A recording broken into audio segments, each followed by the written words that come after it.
ألف لام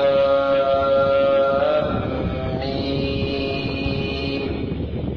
تلك آيات الكتاب الحكيم هدى ورحمة للمحسنين الذين يقيمون الصلاة ويؤتون الزكاة وهم بالآخرة هم يوقنون أولئك على هدى من ربهم وأولئك هم المفلحون. ومن الناس من يشري لهو الحديث ليضل عن سبيل الله بغير علم ويتخذها هزوا أولئك لهم عذاب مهين. وإذا تتلى عليه آياتنا ولى مستكبرا كأن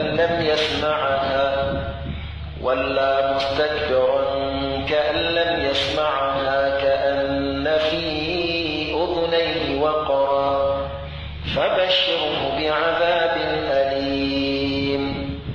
إن الذين آمنوا وعملوا الصالحات لهم جنات النعيم خالدين فيها وعد الله حقا وهو العزيز الحكيم.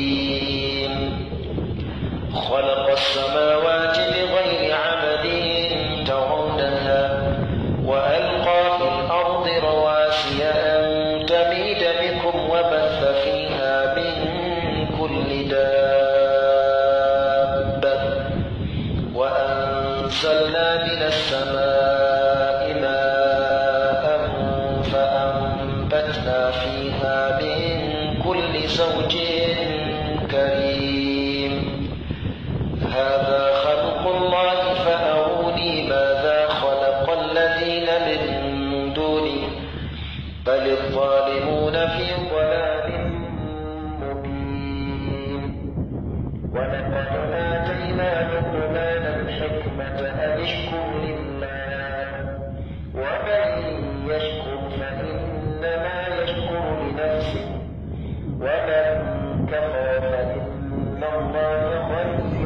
الرحمن الرحيم فاذكروني أذكركم واشكروا لي ولا تكفرون. يا أيها الذين آمنوا استعينوا بالصبر والصلاة إن الله مع الصابرين.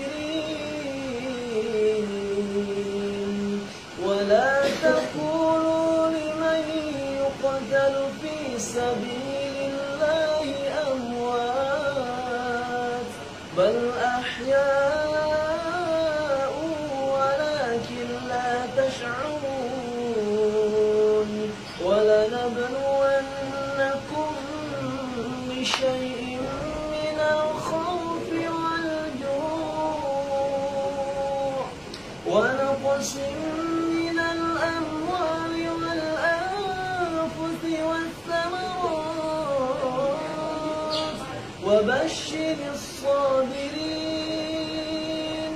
الذين إذا